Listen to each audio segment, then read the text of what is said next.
So, student, in quantum mechanics, what do you mean by wave function? What is definition of wave function? What is physical significance of wave function?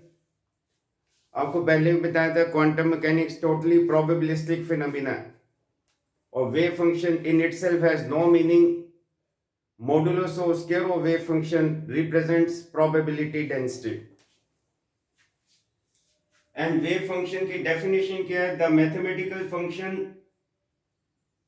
That represents the state of quantum mechanical system and contains all valuable information regarding that system is called wave function. Generally, wave function is represented by psi, and mode of psi square is psi star into psi. Psi star is complex conjugate wave function while psi is complex wave function. तो please ध्यान दें mod psi square is equal to psi star into psi. For instance अगर psi is u plus iota v तो psi star होगा u minus iota v क्योंकि psi star is complex conjugate wave function and psi is complex wave function. And physical significance की बात कर रहा था. Mod of psi bracket x comma t square dx is probability of finding particle in a small interval dx, and this small interval dx lies between x to x plus dx at time t. और mode of psi x comma t square जो है that is position probability density or probability of finding the particle in unit interval, यानी probability of finding particle at a particular position x at time little t. Student ये भी आपको मैं बता दूं which wave function is said to be physically acceptable wave function. Physically acceptable wave function or admissible wave function or well behaved wave function. What are the conditions for wave function to be physically acceptable or physically admissible or well behaved wave function? So student, any function that satisfies the following conditions that is called physically acceptable wave function. Number one, psi must be finite in all space. Psi must be finite in all space mean minus infinity to infinity. So psi must be finite in all space bracket minus infinity to infinity. Mode psi square is finite because if psi is infinity, then mode psi square is not equal to finite. That is why we have taken psi must be finite. Number two, psi must be single valued in all space.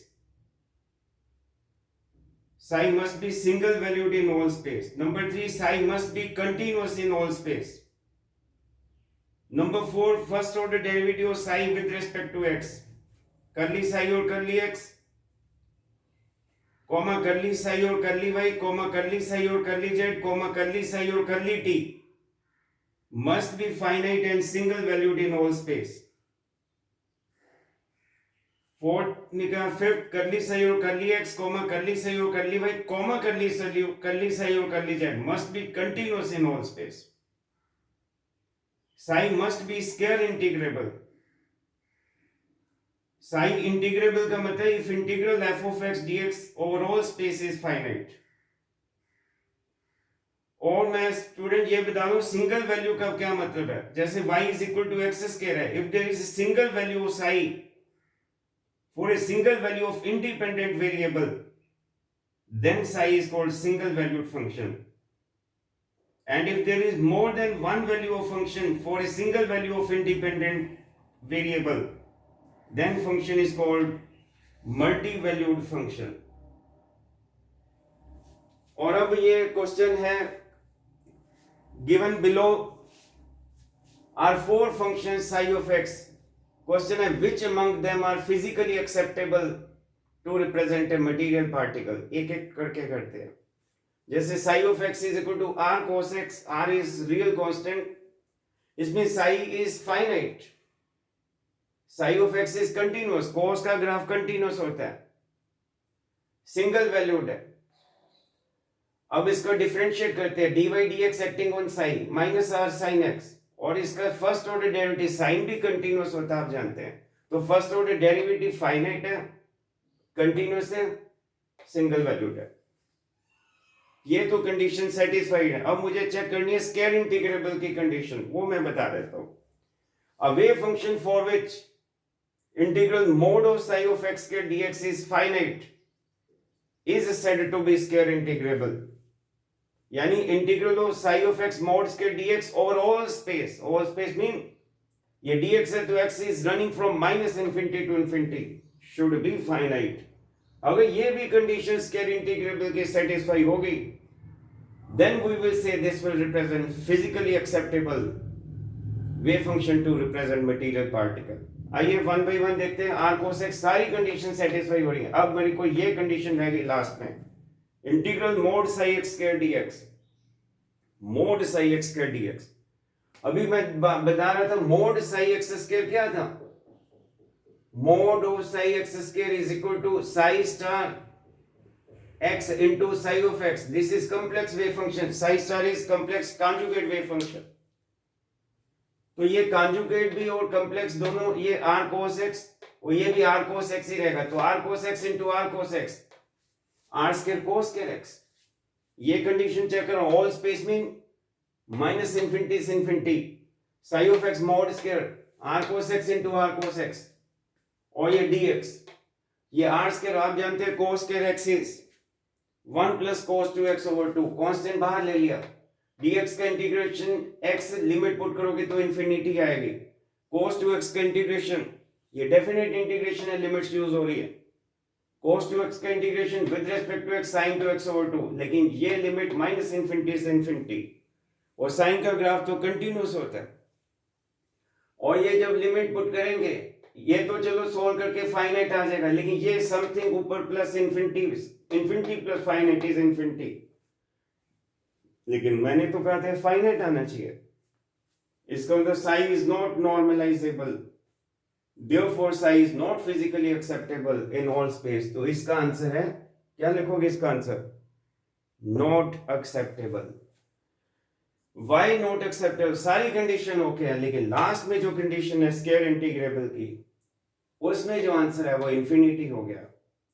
उसके बाद second question है psi of x is r x square. फिर पहले की सब चीजें वही आएंगी.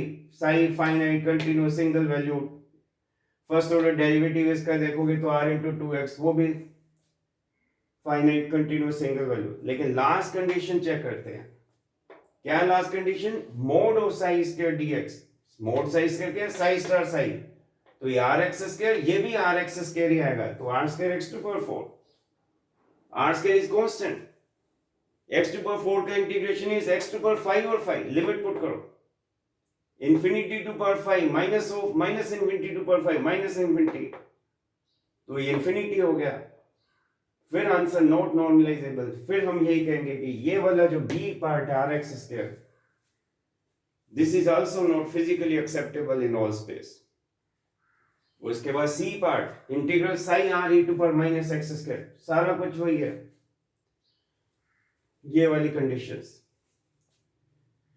और क्योंकि e to power minus x square ये वेव फंक्शन फाइनाइट क्यों है? क्योंकि अगर मैं x की वैल्यू इंफिनिटी भी रखता हूं तो e to power minus infinity यानी 0. और अगर मैं माइनस इंफिनिटी रखता हूं x की जगह माइनस इंफिनिटी, तो माइनस इंफिनिटी का स्क्वायर इंफिनिटी, तो e to power minus infinity फिर 0. तो इसका ये फाइनाइट ही है वेव फंक्शन. फाइनाइट है, इसका फर्स्ट ऑर्डर डेरिवेटिव भी कंटिन्यूअस है, फाइनाइट है, सब चीजें ओके. लेकिन ये कंडीशन स्क्वायर इंटीग्रेबल की चेक करते हैं. क्या आ जाएगा? Psi star into psi. Psi तो यही है, साई स्टार क्या आएगा? R into e to power minus x square. तो ये r square e to power minus x square, इसकी जगह e to power minus x square, इसकी जगह e to power minus 2x square. इस इंटीग्रल को सोल्व करना. put 2x square equal to xi square, therefore x square equal to xi square over 2, or therefore x equal to xi over root 2, therefore dx equal to dxi over root 2. So ये r square e to पर minus 2x square की जगह xi square dx के place पे dxi over root two is pulled outside. Student, जब limit minus infinity से infinity होती है और ये फंक्शन इवन फंक्शन है, इवन फंक्शन क्या होता है? f of minus x equal to f of x, cos x is even function, sin x is odd function, e to पर minus xi square is even function. और अगर limit minus infinity से infinity हो, जितनी limit नीचे उतनी ऊपर, लेकिन माइनस साइन के साथ, तो ऐसे केस में इवन फंक्शन में डबली फैक्टर आ जाता है, ट्वाइस फैक्टर आ जाता है. लेकिन ये लिमिट फिर जीरो से इंफिनिटी हो जाएगी. और ये जो इंटीग्रेशन है, ये गामा फंक्शन की मदद से हमें पता है, ये इंटीग्रेशन जो है, this is root pi over 2. Remember this standard result, root pi over 2, और 2 बाई रूट 2 इज रूट 2, और ये इंटीग्रेशन रूट पाई ओवर 2. तो ये फिर ये फाइनाइट आंसर है. इस इंटीग्रेशन का आंसर जो है वो इंफिनिटी नहीं है. Therefore very happy, good news कि ये जो तीसरे वाला जो वेव फंक्शन है, इसकी जो लास्ट कंडीशन है, इंटीग्रल मोड साइज का dx और all space is finite, therefore psi normalisable. इसका मतलब ये वेव फंक्शन एडमिसिबल है. And the last is fourth part, psi of x is r sin x.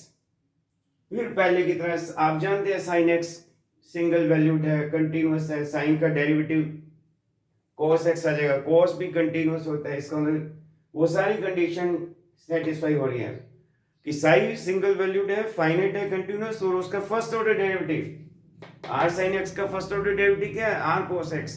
और हम सब जानते हैं cos x का डेरिवेटिव, sin x का डेरिवेटिव cos, और cos भी कंटिन्यूअस है, तो cos भी फाइनाइट है और सिंगल वैल्यूड है. तो 6 की 6 कंडीशन सेटिस्फाई है. लास्ट कंडीशन चेक करते हैं. मेन तो ये कंडीशन है मोड साई एक्स के dx. वैसे सारी कंडीशन मेन है, लेकिन ये कंडीशन जरूर जांच करनी होती है. तो इंटीग्रल साई स्टार साई यानी r sin x, r sin x, r square sine square x, r square constant, sine square x का इंटीग्रेशन जब भी करते क्या करते थे? 1 माइनस क्या बोलते थे? 1 माइनस cos 2x ओवर 2, और 1 का इंटीग्रेशन dx का इंटीग्रेशन x, लिमिट पुट करोगे इंफिनिटी आ जाएगा, माइनस साइन स्क्वायर x में क्या आता था? cos 2x का इंटीग्रेशन sin 2x ओवर 2. ये तो चलो सॉल्व कर जाएंगे क्योंकि ग्राफ रनिंग होता है साइन का, लेकिन ये इंफिनिटी की वजह से ये इंफिनिटी को टेंड कर गया. इसका मतलब psi is not normalisable. So we shall say with full confidence ये जो गिवन फंक्शन है psi is r sin x, this is not square integrable for all space, therefore it will not represent physically acceptable. तो इन्होंने ये इन चारों में से सिर्फ C पार्ट का आंसर फाइनाइट आ रहा है, बाकी सभी का जो आंसर है इंटीग्रल वाली जो कंडीशन मोड साइज के dx और ऑल स्पेस के आंसर आप चेक कर रहे हैं. इंफिनिटी यहाँ पे आया था, इंफिनिटी, और लास्ट में भी इंफिनिटी. तो इसमें उसने कहा कौन सा फिजिकली एक्सेप्टेबल होगा, तो इसका आंसर जो है वो क्या आएगा स्टूडेंट? आंसर इसका only C is right answer. तो मैं यही कहना चाहता हूं स्टूडेंट, इस प्रकार के एडमिसिबल जो क्वेश्चंस आते हैं वेव फंक्शन के, और एक जो हम कई बार ये भी क्वेश्चन आते हैं कि इनमें 4 ग्राफ दिए होते हैं, कौन सा फंक्शन जो है करेक्ट है, वेव फंक्शन कौन सा वेव फंक्शन एग्जिस्ट करेगा. तो मैंने आपको पहले कहा कि साई मस्ट बी कंटिन्यूअस, और अगर बाई चांस वो ग्राफ हम चेक करें और फंक्शन डिसकंटिन्यूअस हो जाए तो पॉसिबल नहीं है वो वेव फंक्शन. डिसकंटिन्यूअस का मतलब एक पॉइंट पे वो स्टॉप है. तो कई बार ऐसे प्रकार के क्वेश्चंस आते हैं, और अभी मैं condition of well behaved wave function या एडमिसिबल वेव फंक्शन या फिजिकली एक्सेप्टेबल वेव फंक्शन, तो मैंने अभी आपको कंडीशन बताई psi must be finite in all space, bracket minus to infinity, mod psi square finite हो, psi should be single valued in all space, psi should be continuous in all space, psi should be differentiable, and for bounded state wave function vanish at extremities. For bounded state, wave function vanish at extremities or square integral exist. Can you go the psi must be square integrable. तो square integrable की यही condition integral mod psi square dx is finite over all space. So thank you so much. ये quantum mechanics के assignment का भी ये question आता है, बहुत इंपॉर्टेंट क्वेश्चन है, कंडीशंस भी हो गए आपके इसी के साथ. Thank you.